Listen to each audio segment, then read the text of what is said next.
tableau de présentation sur cette séquence qui est une première. Hein. C'est-à-dire qu'on a décidé, ça fait 8 ans que ce think tank existe, on a décidé d'associer pour la première fois des étudiants à nos travaux, à la restitution et au fait de leur demander, vous allez le voir, dans toutes les recommandations que l'on a, celles que l'on considère comme étant, ou celles qu'ils considèrent, pardon, parce que c'est leur avis qui compte, les plus importantes. Pourquoi a-t-on fait ça ?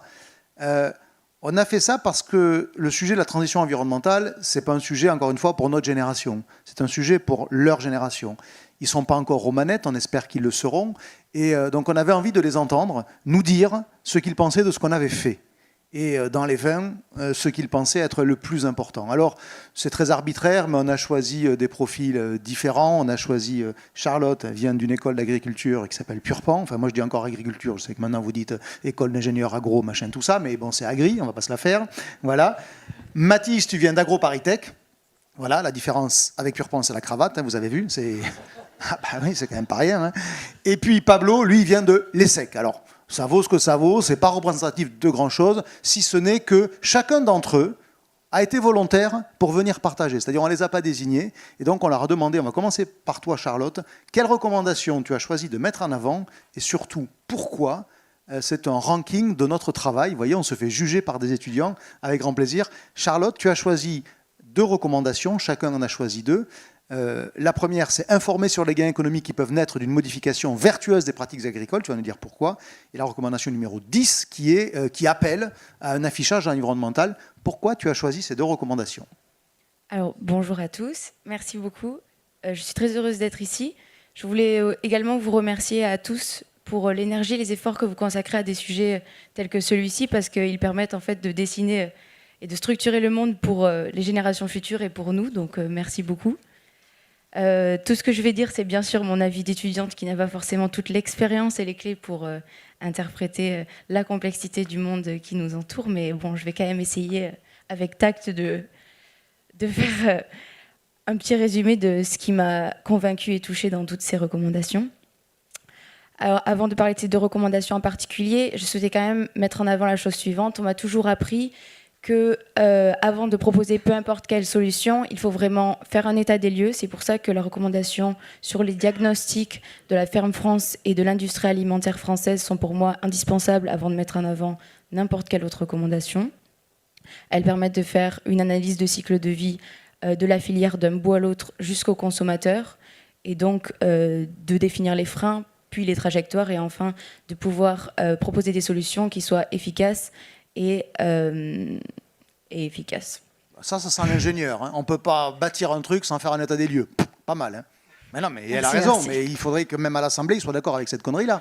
Parce que, bon, manifestement, il y en a certains qui ont du mal. Vas-y. Donc, on fait le diagnostic. Et ensuite ? Et ensuite, donc, les 2 recommandations qui m'ont le plus convaincue. Je vais commencer par celle sur informer les agriculteurs sur les potentiels gains économiques. C'est vrai que de nos jours, les agriculteurs ont une charge administrative qui est conséquente et vraiment très importante. Ça représente une contrainte énorme pour eux. Donc, il existe beaucoup aujourd'hui de solutions et d'idées qui sont géniales, qui permettent de se rapprocher de nos objectifs tout en améliorant les conditions de travail et de vie de nos agriculteurs. Mais quoi qu'il arrive, en fait, si on ne simplifie pas le système pour les agriculteurs, si on ne les informe pas de manière claire et précise, ça ne servira à rien. C'est pour ça que, des solutions, on pourrait en citer plein. Il y a les crédits impôt recherche dont on a très vite fait parler tout à l'heure. On peut également parler de la valorisation des coproduits, de l'agroforesterie. Il y a également l'agrovoltaïsme qui est un système qui est en fait au-delà du gain et des points positifs pour la carrière de l'agriculteur, va permettre de mettre en place de nouveaux parcours agronomiques et une production protégée des aléas climatiques qui en fait va être inscrite dans une agriculture de conservation dont on a déjà parlé tout à l'heure et va créer un revenu supplémentaire pour les agriculteurs et surtout pousser la France à une autonomie énergétique. Donc on va vers de l'énergie verte qui pourra d'ailleurs être utilisée comme carburant, comme en Chine où ils ont mis en place un tracteur à pile à combustible à hydrogène.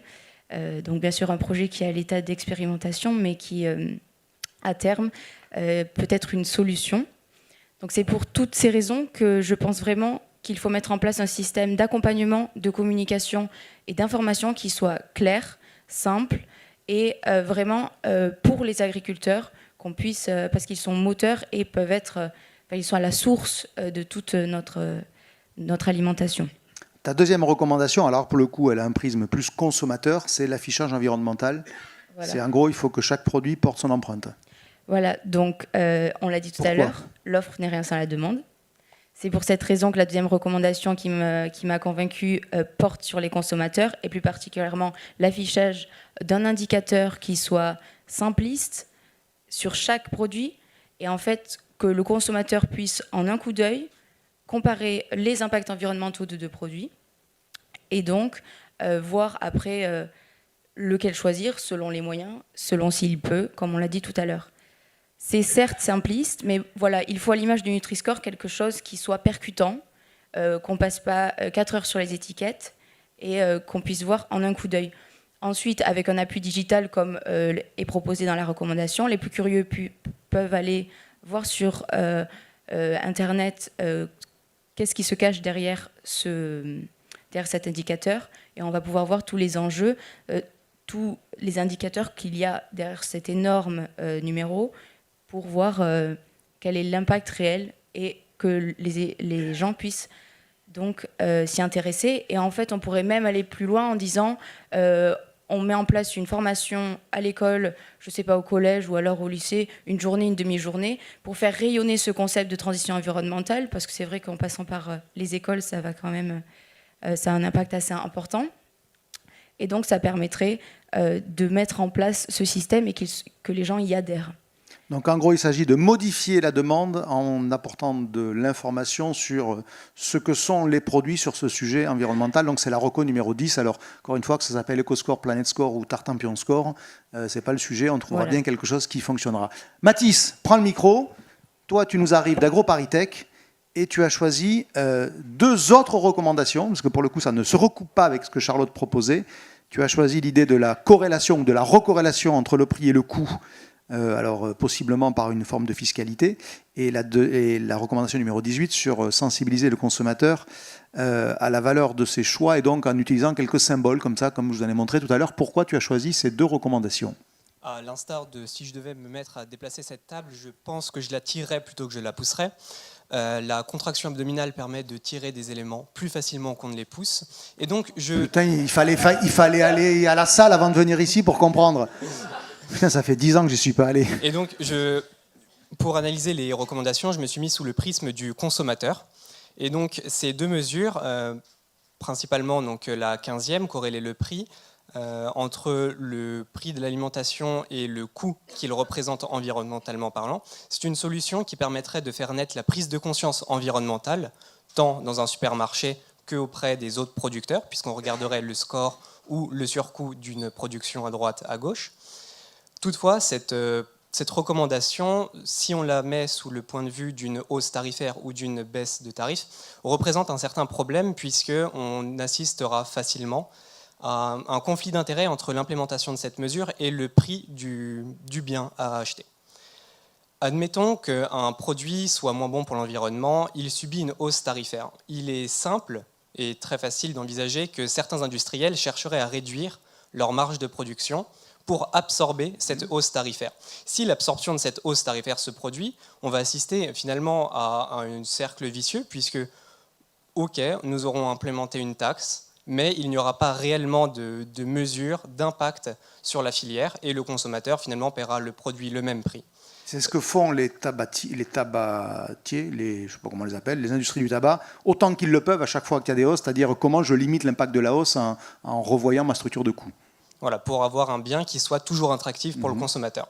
Et de l'autre cas extrême, si on baisse le prix du produit, il faut penser aux agriculteurs qui sont en amont de cette filière. Et si on baisse le prix, il faut que leur revenu puisse être constant.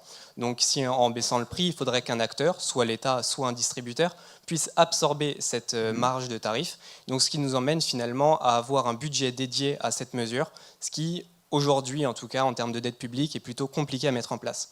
C'est pourquoi cette recommandation 15, je la prendrais plus sur le coût de la hausse tarifaire, puisque ça nous permettrait, en récoltant cet argent, de mettre en place un budget dédié à la transition énergétique écologique de la filière agri-agro. La recommandation 18 suit un peu cette dynamique et rebondit quand même sur ce que Charlotte a dit, sur le fait qu'il faut sensibiliser le consommateur. À l'instar d'un résultat sanguin, quand on le récupère au laboratoire, la valeur, par exemple d'un taux de fer ou d'un taux de calcium, est accompagnée de normal. Et donc il me paraît important, si on dit que telle pomme de terre a parcouru 300 km, est-ce que c'est normal ou pas que ma pomme de terre, si j'habite dans le fin fond des Yvelines, ait parcouru 300 km? Le consommateur est depuis les années 70 mis face à de nombreux labels qui aujourd'hui semblent un peu sans limite. Et il serait important, je pense, que pour sensibiliser le consommateur avec de nouveaux labels, de faire un tri en quelque sorte des labels, en gardant peut-être des labels porteurs de sens, contrôlés surtout de manière indépendante. Comme ça, si on implémente un nouveau label sur un packaging ou sur une étiquette de prix, le consommateur peut s'y retrouver. Et de même, quand je vais faire mes courses, je vois beaucoup de parents qui sont accompagnés de leurs enfants. Il me paraît important aussi, au cœur des rayons, de mettre une explication de ce qu'est chaque label, puisque finalement, on dit agriculture biologique, une pêche éco-responsable, mais qu'est-ce que ça signifie? Et enfin, je repense aux tomates qu'on aime bien manger l'été. Quand on les mange en hiver, elles sont fades, elles n'ont pas de goût, mais pourtant, on veut quand même les manger, et c'est là que je salue le distributeur qui a fait ça. Mettre en place une communication, des fois, qui puisse être négative sur les produits, est important pour sensibiliser le consommateur à se dire ça j'achète, mais c'est un peu une folie cette année, donc je fais attention, et surtout ça permettra d'éduquer les jeunes générations. Donc, à tes yeux, la modification de la demande, elle doit passer par une forme d'information qui peut être culpabilisante, puisque tu as dit en gros ce que Casino a fait, tu as trouvé ça bien, sur le raisin pour le coup, et aussi ça doit passer par une modification du prix, c'est-à-dire il faut utiliser l'arme du prix pour rendre la conso plus vertueuse. Donc en gros, il faut que ça coûte plus cher de manger. Pas que ça coûte plus cher de manger, mais manger peut-être des produits de saison qui, eux, coûteront pas forcément beaucoup plus cher. Le consommateur, pour moi, est la clé de voûte de cette industrie. Et son éducation, des études de sociologie, implémenter une nouvelle manière de penser, ça met à peu près 30 ans, ce qu'on peut aujourd'hui pas se permettre. C'est pour ça qu'au-delà de l'éducation du consommateur, je suis heureux de voir que des mesures comme la corrélation du prix monétaire et le coût environnemental de l'alimentation soient mises en œuvre. Merci Mathis. Pablo, prends le micro. Pablo, tu nous arrives de l'ESSEC. Oui, bonjour. Voilà. Je ne vais pas avoir d'introduction aussi pertinente que... Mais t'inquiète pas, c'est pas un concours de toute façon. Le but, c'est que vous parliez avec vos tripes, donc c'est ça l'essentiel. Donc toi, tu en as choisi 2 aussi. La numéro 11, que j'avais appelée le permis de gérer ou la formation obligatoire des mandataires sociaux en environnement. Et la numéro 15, alors c'est la même, c'est-à-dire en gros, il faut recorréler le prix et le coût pour qu'en gros, il n'y ait pas ce grand écart par moment qui conduit à une consommation moins vertueuse.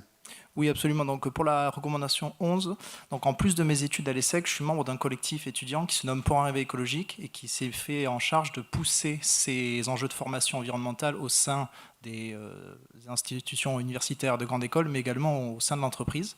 On a eu la chance de rencontrer de nombreux présidents d'entreprises du CAC 40, mais également des TPE, PME, et on a souvent noté un manque de formation, voire de sensibilisation sur ces enjeux-là, en grande partie lié au fait que souvent c'est délégué au pôle RSE et avec un fonctionnement qui est trop souvent en silo, c'est-à-dire que la RSE est rarement intégrée sur la stratégie, la vente, le marketing. On fait comme on fait et ensuite on essaie de trouver ce qui a été vert dans ce qu'on a été fait. Il faut inverser cette logique. Je vous rassure, ce n'est pas de l'entreprise bashing. En 2020, l'ADEME a publié une étude qui montrait que 20% des députés pensaient qu'il n'y avait pas de consensus scientifique sur le réchauffement climatique. Donc c'est pour ça qu'avec mon collectif, on est également allé proposer des formations, des dialogues avec des scientifiques du GIEC et de l'IPBES aux députés lors de la rentrée des députés la semaine dernière, vous l'avez peut-être vu passer. Et ça rejoint le fait que 25 minutes, 30 minutes de dialogue avec un scientifique ou même une fresque du climat, ça n'est évidemment pas suffisant pour prendre l'enjeu et également passer à l'action. C'est pour ça que cet enjeu de formation il doit être axé sur une formation sérieuse qui prend en compte les ordres de grandeur, les effets rebonds, la problématique des émissions absolues et relatives, et tout cela adapté au secteur et à l'entreprise pour que les gens puissent voir quels sont leurs impacts et quels sont leurs leviers d'action. Donc en gros que les décideurs soient plus sensibilisés. Absolument, et qu'ils sachent vraiment où sont les leviers. Les ordres de grandeur sont extrêmement importants pour savoir si on fait une bonne chose ou si on est vraiment en train de verdir la dernière branche de l'arbre qui est déjà en train de brûler sur le pas. On fait partie des étudiants, vous avez vu la salve de discours des grandes écoles où il y a de la désertion ou du refus du système. On n'est pas encore, alors je m'exprime pour moi, pardon, mais on n'est pas encore dans cette gamme-là d'étudiants. On fait partie de ceux qui veulent continuer à travailler avec les entreprises pour les transformer de l'intérieur, mais au vu des échéances climatiques de 2030 et 2050, même si l'un d'entre nous devient président ou patron d'un CAC 40, ce sera déjà trop tard pour le climat. Donc on a besoin de travailler avec vous et on a besoin que vous nous rejoigniez et qu'on travaille sur des bases assez radical de changement de la manière dont on est en train de produire. Alors avant que tu nous dises sur la recommandation numéro 15, dis-nous juste combien de députés vous avez formés. J'ai vu passer le chiffre de 1/3 des députés, c'est ça? Exactement, on était à 30%, ça fait peur, hein. 27%. Oui, alors on a eu beaucoup de retours, ils étaient très occupés, on est en train d'essayer d'institutionnaliser tout ça, mais c'est assez intéressant. Allez voir les vous voyez, c'est la différence entre le volontariat et puis l'obligation. Hein. Exactement. Voilà. Paf, il faudrait le rendre obligatoire. Si tu veux être député, il faut être formé. Exactement. Je pense que députés, enfin, toutes les personnes qui sont à même de prendre des décisions, des chefs d'entreprise, des élus locaux, l'intégralité de la population, si on pouvait, ce serait. Et rapidement pour la numéro 15, donc voilà. Pourquoi? Qu'est-ce qui t'a retenu dans cette idée de recorréler le prix et le coût? Alors Mathis a très bien expliqué, donc je ne vais pas être redondant. La corrélation du prix et du coût, c'est qu'aujourd'hui, avec la mondialisation, on a vu des super spécialisations qui ont amené la défractation des chaînes de valeur mondialisées et qui ont permis de réduire le coût. Mais malheureusement, ce système économique, il n'intègre pas assez les enjeux et les impacts environnementaux de nos actions.